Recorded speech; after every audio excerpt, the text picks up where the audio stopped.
गोंदिया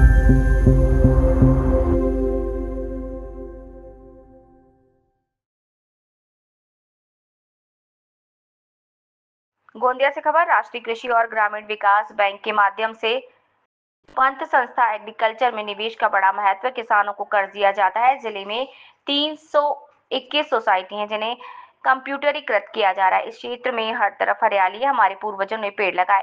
एक पेड़ लगाने का संकल्प 20 वर्ष पूर्व था। पानी और जमीन पर लगे पेड़ों से हम श्वास ले रहे हैं। पेड़ों का लाभ हमें मिलेगा। वृक्षारोपण की परंपरा गांव को मिली है। इसमें आगे ले जाकर अत्यधिक पौधारोपण करें जिससे भविष्य में ऑक्सीजन की कमी नहीं होगी। इस आशय से विचार जिलाधीश प्रजीत नायर ने नाबार्ड, श्री गणेश ग्रामीण विकास शिक्षण संस्था गोंदिया व श्री महाकालेश्वर ट्रस्ट समिति इरी द्वारा मंदिर परिसर में आयोजित भव्य वृक्षारोपण कार्यक्रम में मार्गदर्शन करते हुए व्यक्त किए।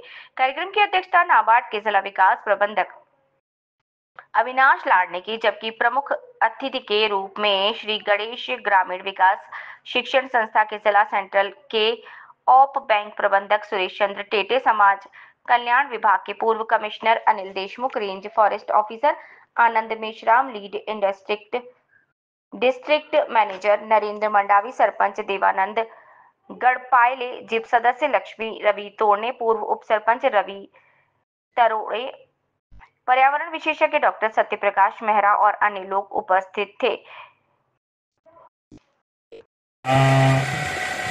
आपल्यापैकी किती लोकांना नाबार्ड या संस्थेबद्दल माहिती आहे? थोडा हात वर करतायत. नाबार्ड काय करतात? मी जिल्ह्यात माहीत नव्हतं की नाबार्डचं नेमकं कार्यक्रम म्हणजे त्यांचा काय कार्यक्रम असतात आणि त्यांचा काय म्हणजे आपल्या जिल्ह्याचं कोणत्या व्यवस्थामध्ये त्यांचा ते हातभार लावतात. तर मी तुम्हाला सांगू इच्छितो की आपल्याकडे जे ॲग्रिकल्चर सोसायटी असतात, पतपेढी संस्था असतात, ॲग्रिकल्चरमध्ये शेतीविषयक जे काय गुंतवणूक असतात त्याच्यामध्ये त्यांचा एक मोठा हातभार असतात आणि त्यांच्या माध्यमातून आपल्याकडे जे असलेलं जे टॅक्स असेल, प्रायमरी ॲग्रिकल्चर सोसायटी यांच्याकडे जे काय त्यांना शेतकऱ्यांना जे काय कर्ज दिलं जातात याच्यामध्ये त्यांचा एक मोठा हात असतात. असं सांगण्यामध्ये काही चूक नाही की आपल्या शेतकऱ्यांचं जे काय जगणं आहे त्याच्यामध्ये त्यांचा एक मोठा वाटा आहे. माझ्या कार्यकाळामध्ये मला खूप अनेक वेळा त्यांच्या कामामध्ये मला इंटरेस्ट आला आणि त्यांच्या माध्यमातून वेगवेगळे इनिशिएटिव्ह आपल्याला घेता आलं. जसं आपल्या यावर्षी इंटरनॅशनल इयर ऑफ कॉपरेटिव्ह आहेत आणि याच्यामध्ये वेगवेगळ्या त्यांच्या माध्यमात आपल्याकडे टोटल 321 ॲग्रिकल्चर सोसायटीज आहेत. त्याच्यापैकी एक सोसायटीमध्ये संगणकीकरणाचा कार्यक्रम चालू आहे, झालेला आहे. पुढच्या 200 आता.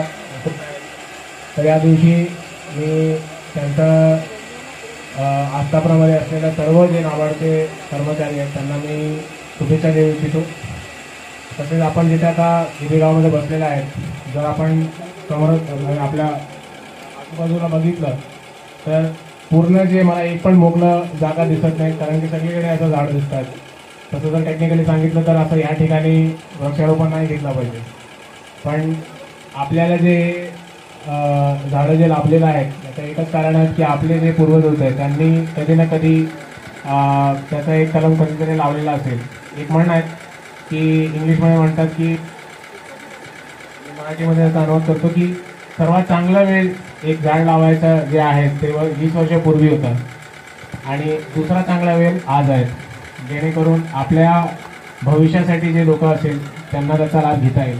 आज जगामध्ये सर्व विषयावरती त्याचा एक म्हणजे काय ना काय वाद चालू असतात. पाण्यावरती आहेत, जमिनीवरती आहेत, पण तुम्ही कुठेही तुम्हाला हे नाही दिसणार की जे आपण मोकळा श्वास जे घेतोय याच्यावर कुठेही असं त्याचा कमतरता आपल्याला भासत नाही. आणि याचं एक कारण आहे की आपण आपल्या पूर्वजांनी जे केलेला वृक्षारोपण आहे त्याच्या कारणाने आपल्याला ऑक्सिजन, त्याच्यावर त्यांनी या दिवस निमित्त त्यांनी हा कार्यक्रम आयोजन केलं आणि विशेष करून याच्यामध्ये मुलांना बोलवलं, कारण की या म्हणजे आजच्या दिवशी जे काय तुम्ही रोपं लावणार आहे त्याचं खरं जे उत्पन्न असेल किंवा याचा फायदा असेल ते तुम्हालाच होणार आहे. म्हणजे आपले लोक आहेत त्यांना त्याचा जास्त लाभ नाही भेटत, पण तुमच्यापैकी जे आहेत, कारण की हा जे परंपरा आहेत आपल्याकडे, तुमचा जी परंपरा ह्या परंपरा जी आतापर्यंत जी या गावाला लाभलेला आहे ते आपल्याला आजूबाजूला दिसत आहेत, ते तुम्ही सुद्धा पुढे याला नेला पाहिजे. हाच संदेश मी तुम्हाला या दिवशी देऊ इच्छितो आणि मला इथे बोलवलं याच्याबद्दल मी आनंद व्यक्त करतो आणि धन्यवाद.